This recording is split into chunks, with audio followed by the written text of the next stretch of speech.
Namaskar, Mabuhai. Welcome back to Soul Yatra Unfolds. Considering that we have the International Yoga Day coming on 21st June, I thought why don't we share some insights in that area.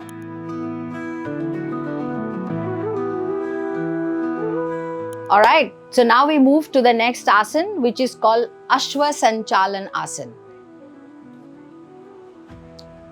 So as you see, this is actually Ashwa means horse. So this comes from basically a yoga pose that involves placing one leg forward with the knee bent and foot flat on the floor, while the other leg is extended behind with the knee bent.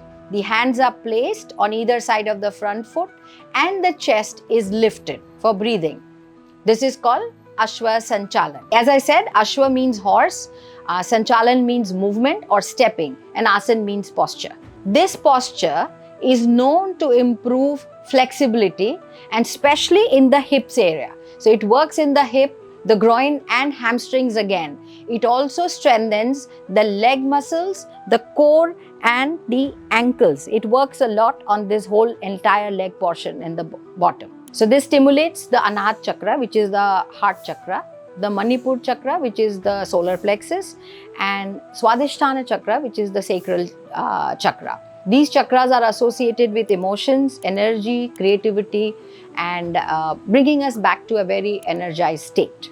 And continuously, this whole sun salutation, all the time, parallelly is continuously working on our digestion process because it involves all the digestive organs. Needless to say, reduces anxiety, stress. This posture again influences all the three zones of the spine, which is again lumbar, cervical and thoracic, which I have already explained in the previous ones, the benefits of those. What is very important about this posture is that it maintains the natural space between the vertebrae, preventing stiffness and improving overall spinal flexibility. The key organs which are activated during this remain stomach, liver and kidneys. This posture also works on our urogenital system as it works on the hip opening, which is associated with the urogenital system. Because of its front bend, it continues to work on our chest and lungs. It continues to work on our lung capacity and absolutely enhancing breathing and oxygen rate. The diseases which can be addressed with this posture are known to be number one, sciatica, because it stretches and relieves the pressure on the sciatic nerve.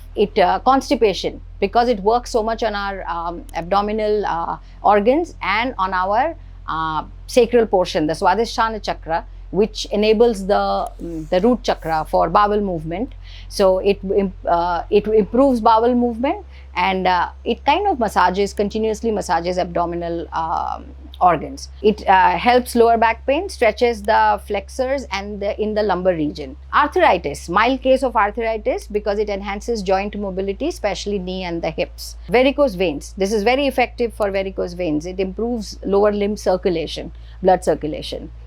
Asthma, any respiratory diseases, because it continuously works on opening the chest and enhancing lung capacity. This continues to work on thyroid imbalance because continuous blood flow is sent to all the important endocrine glands. It is supported through systemic stimulation and posture-based endocrine regulation. So, each posture is addressing the glands around that area. Of course, as always, we need to be careful. So, if you have knee injuries, if you have stiffness around the hip area, if you have severe sciatica, and of course if you are pregnant, then very important to check and do a modified version of the postures or don't do, depending on what situation the ailment is in. All right, now we'll move to the next posture.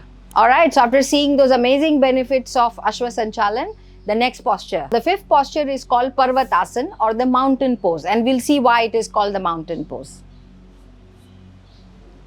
So here in this posture, it stretches the complete back, head down on your palm and on your feet. And you can imagine how much blood flow is going right until your head and how it continues to work on the stretching of your hamstrings, calf muscles and your entire leg. This posture works a lot on your throat chakra. Your ability to communicate actually can be helped with this. Sounds unbelievable, but it is true. In this posture, in Parvatasana or mountain pose, we specifically focus on breathing. So we believe that you should breathe at least 7 to 8 slow, long breaths. You can stay longer with 15-20 breaths. Of course, it depends, what is the duration of your each breath, right? As this posture, like others, continues to work on your spine, one of the unique thing of this is that blood gushes into your head. So it kind of nourishes your entire blood, the vessel system in your head. There is a possibility that your graying of your hair can be addressed by this, along with so many other benefits of this into your head area. It continues to stretch the hamstrings, the calves, the shoulder, your back, continues to help relieve stress, anxiety. It can relieve chronic back pain. And in fact, this is advised for people who have little back pain. This is a posture where you are a little safer to do this with some existing back challenges if you have. And again, I restate, this whole blood flow to the brain is very powerful in this posture. How does it positively influence? It continues to improve our digestive system, the entire circulation of the body, entire circulatory system is invoked in this posture. It helps our cardiac system because the increased circulation benefits the entire cardiovascular system. It influences our lymphatic system because it stimulates lymphatic drainage, helping to clear toxins. It works on our musculoskeletal strengths and stretches because it stretches various muscles, including the spine, right? The spine, the hamstrings, the calf, the shoulder, and the arm. So it's like stretching from A to Z. I will elaborate a little on the brain portion because since blood flows through the brain, because of its inverted nature, it improves cognitive function and alertness. This pose is also supposed to stimulate the enteric nervous system, the ENS, which is a network of neurons in the digestive tract that can communicate with the brain.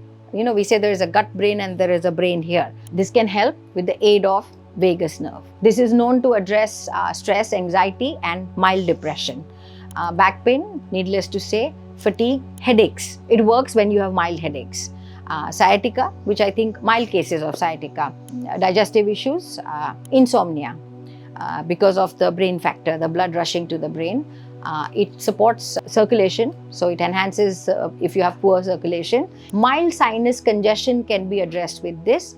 Also, flat feet can be addressed with this. But yes, as always, like other postures, we tell you not to do this if you have wrist issues, especially carpal tunnel syndrome, or if you have high blood pressure, because then you don't want more blood to go into your brain. I hope you enjoyed the entire session. Please like, subscribe, and share. As always, thank you.